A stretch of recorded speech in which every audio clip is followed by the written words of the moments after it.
Hey guys, welcome to August 4th. I've made it to my final destination in Arizona. I have a treat for you at the end of the video. I think you'll want to stick around or skip to it. It's pretty exciting. Anyway, Dexter says hi. What's up, bro? Okay, so we're going to start with Jesus Calling. August 4th. Hold my hand and walk joyously with me through this day. Together we will savor the pleasures and endure the difficulties it brings. Be on the lookout for everything I have prepared for you. Stunning scenery, bracing winds of adventure. Oh, that's nice. Bracing winds of adventure. Yeah. Cozy nooks, much like the one I'm sitting in right now. Very blessed to be here. Cozy nooks for resting when you are weary or making videos, and much more. I am your guide, as well as your constant companion. I know every step of the journey ahead of you, all the way to heaven. You don't have to choose between staying close to me and staying on course, since I am the way. Staying close to me is staying on course, for he is the way, the truth, and the life. As you focus your thoughts on me, I will guide you carefully along today's journey. And in the last 24 hours, once again, I just keep, in the last year and a half, I just keep being incredibly blessed. And I'm back to the place where it all started. Believe you me. Believe you me. I don't know where that phrase came from, but believe you me. If you keep your focus on Christ, if you really study those, everybody, people used to say morals, but let's say characteristics of the Father. If you incorporate them into yourself by getting to know yourself, and that means you actually have to study these characteristics from a biblical standpoint, especially. At least that's how it worked for me, because again, the biblical standard of certain words are not the same in a Bible dictionary than they would be in a Webster's dictionary. And if you study it out, journal it out, write it, that's what it says, write it down. Not the rat, that's a kangaroo rat, that's a Mars Volta band reference, but write it down. Journal. When you start seeing those words on the paper, that's when you'll start going, man, I didn't know myself at all before. I didn't know how I was acting. I didn't know how. Everything from having to slow down my speech for some to recognizing that what I thought I was putting out there, I really wasn't. Really getting your thoughts and your actions put in the same column, you know what I mean? It's not easy, and people that really dug you the way you are will revolt.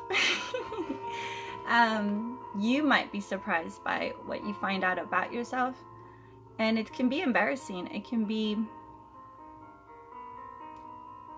things you don't want to look at. Embarrassed to look at yourself, that's a thing. But little by little, you don't have to do it all overnight. Little by little, by loving yourself and knowing how much you're loved by the Father, will empower you to do and get through anything, little bit at a time. Or as Derek says, precept by precept, right? Okay. Back to Jesus Calling. You don't have to choose between staying close to me and staying on course, since I am the way, the truth, and the life. Staying close to me is staying on course. As you focus your thoughts on me, I will guide you carefully along today's journey. Don't worry about what is around the next bend. Seriously, because it's probably going to be totally different anyway. Just concentrate on enjoying my presence and staying in step with me. That's John 14:6 and Colossians 4:2. So thank you very much on that one. Then August 4th from My Utmost for His Highest by Oswald Chambers. The brave friendship of God. He took the 12 aside, ... That's Luke 18:31. Oh, the bravery of God in trusting us. Do you say, but he has been unwise to choose me because there's nothing good in me and I have no value? That is exactly why he chose you. As long as you think that you are of value to him, he cannot choose you because you have purposes of your own to serve. Interesting. But if you will allow him to take you to the end of your own self-sufficiency, your own understanding, in other words, for we should not depend on our own understanding, especially when trying to figure out who the Father is. But if you will allow him to take you to the end of your own self-sufficiency, then he can choose you to go with him to Jerusalem or the new world. That's from Luke 18:31. And that will mean the fulfillment of purpose, which he does not discuss with you. Where's Chambers going with all this? What? Okay. We tend to say that because a person has natural ability, he will make a good Christian. I didn't know that was a thing, but okay, Mr. Chambers. It is not a matter of our equipment, but a matter of our poverty.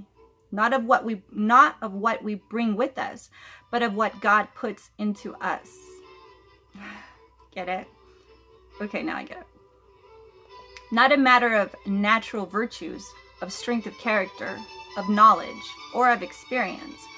All of that is of no avail in this concern. The only thing of value is being taken into the compelling purpose of God and being made his friend. See 1 Corinthians chapter 1, verse 26 through 31. Okay, well, what I'm getting out of this, apart from the whole concept of, it's another way of looking at that concept of don't depend on your own understanding. It's kind of like, okay, you know the sad bastard video that I did last? Thank you for all your kind words on that one. It's one of those things where you think you know what's going to happen, and so you plan for it, like I've done a bunch of times in the last year and a half. And then he shows you something so much better than what you thought. It's kind of like, how can I put this? If we keep doing the things that we've kept doing, we get the same result. It's kind of like that. And that's what I'm getting out of this. But if you, that could be, you know, often used in a negative. But if you use it in a positive, then it's also like, oh, look, I'm really good at this. I'm really good at that. I'm really good at that. Then by the end of that scenario, you get the same results of what you're used to getting. But when Father does it, it surprises you. And you're like, double take? What just happened? At the end of this reading, we'll get to that. I was going to go up to the third book, but it's hot in here, and I'll explain that at the end too. This is actually funny. This is really funny. Seriously, you're going to want to stay till the end. Okay, the only thing of value is being taken into the compelling purpose of God and being made his friends. God's friendship is with people who know their poverty. Yeah, I mean, look at all the bad stuff or the lack thereof that you've had in your life, and then focus on the gratitude of things, and then you'll be like, yeah, I remember when this, and I remember when that, and oh yeah, I've been through that. God's friendship is with people who know their poverty. He can accomplish nothing with a person who thinks that he is of use to God. Whoa. As Christians, we are not here for our own purpose at all. We are here for the purpose of God, and the two are not the same. We do not know what God's compelling purpose is, but whatever happens, We must maintain our relationship with him. It's kind of like having to take everything you know and putting it on its head. As I've mentioned before, when I first became a Christian, the Father did it through a symbol. It was weird. He'd have me with a permanent marker write an upside down triangle, an upside down pyramid on either one hand or both of them, like big as life, like boom, on both hands. One or two for like a year and a half.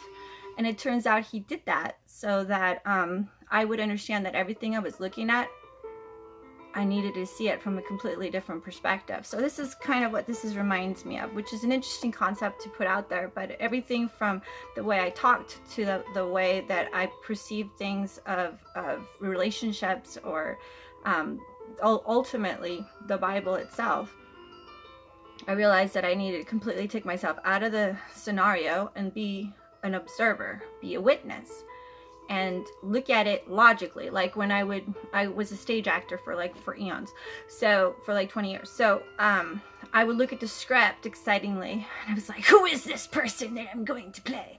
You know, and who are the people around her, and or what's their deal? Like, what is the writer's intent here? I mean, I look at it all from this higher perspective and pick at all the pieces.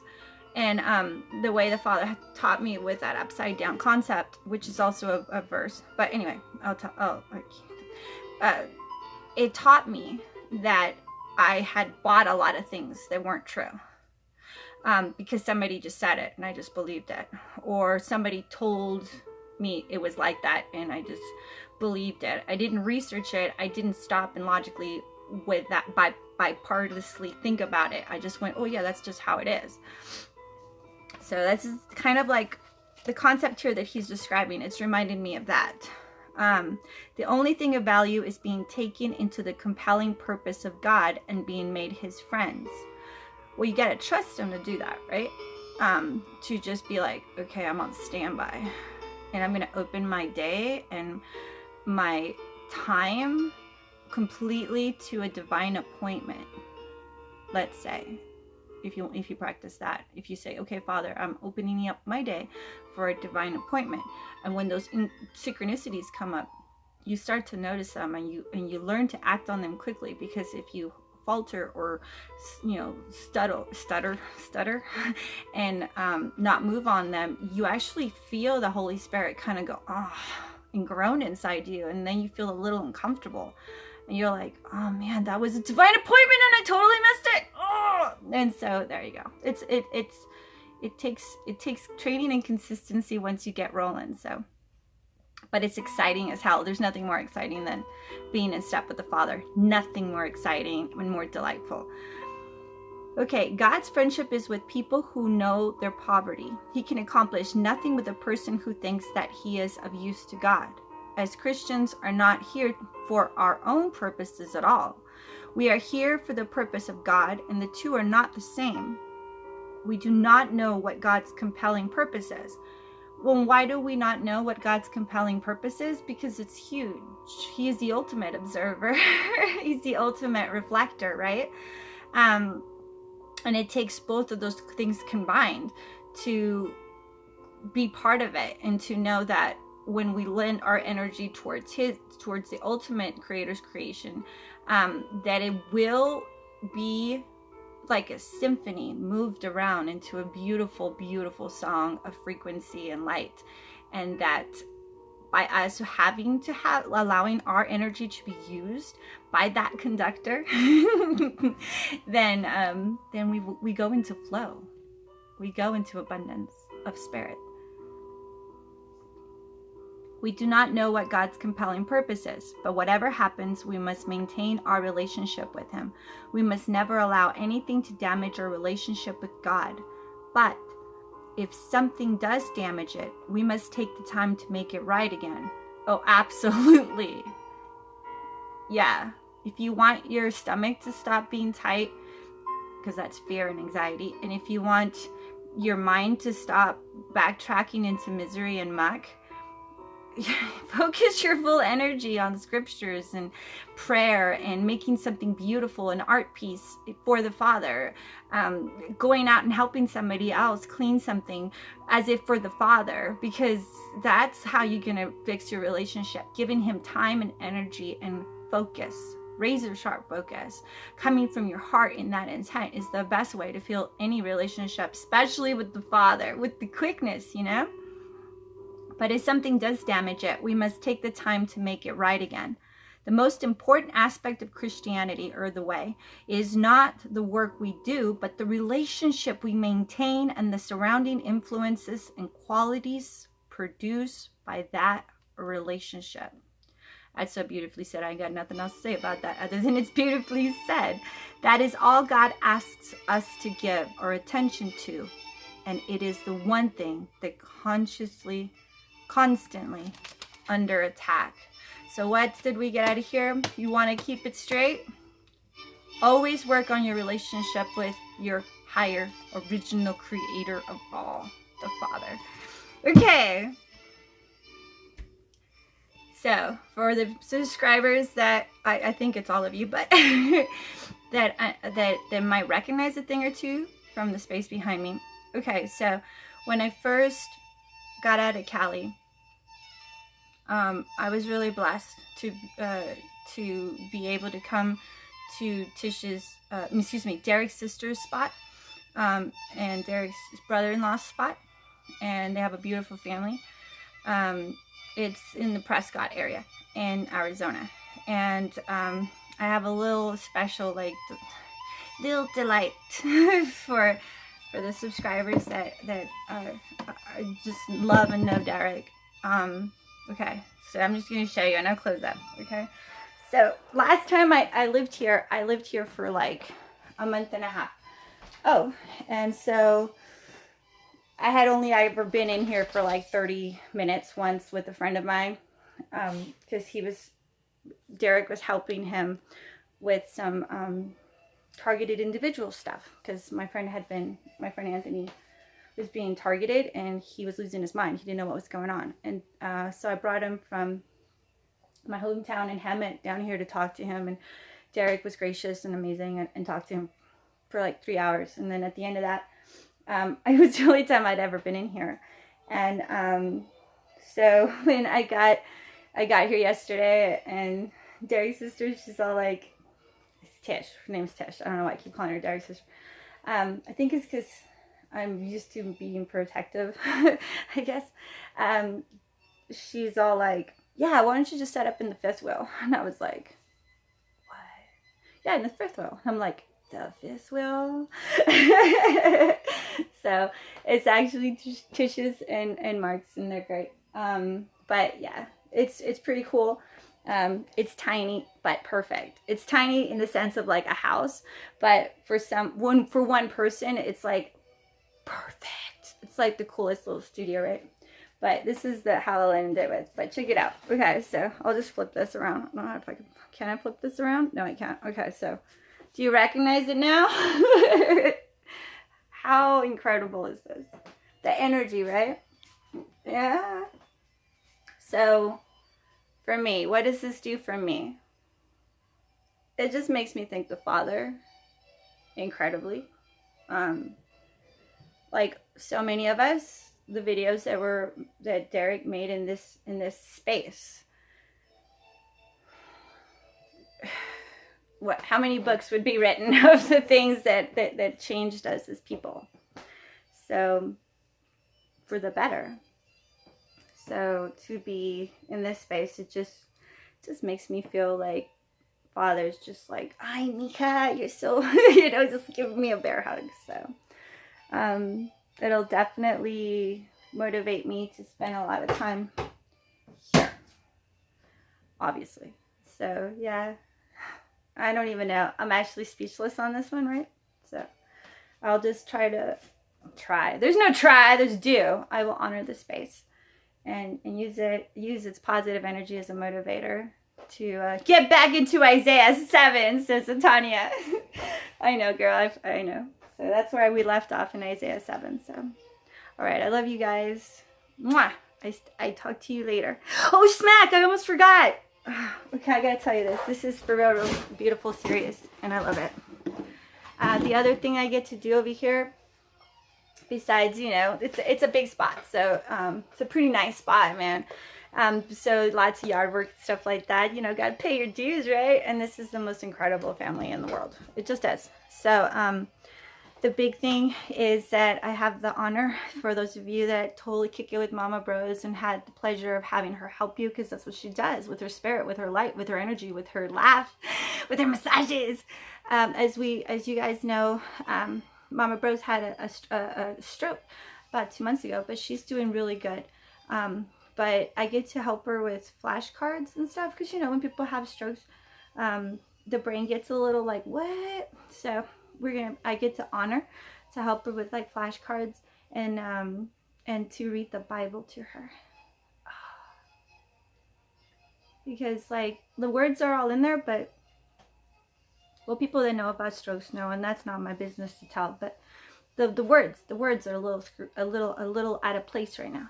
So can you guys just like, I don't even know, it's one of those speechless things, to help her by getting to read the Bible to her, this incredible woman that helps every single person she's ever met in her life and raise such incredible kids, people. And pretty amazing, honored to no end, blessed to no end. I don't know how long I'm going to be here, but wow, right?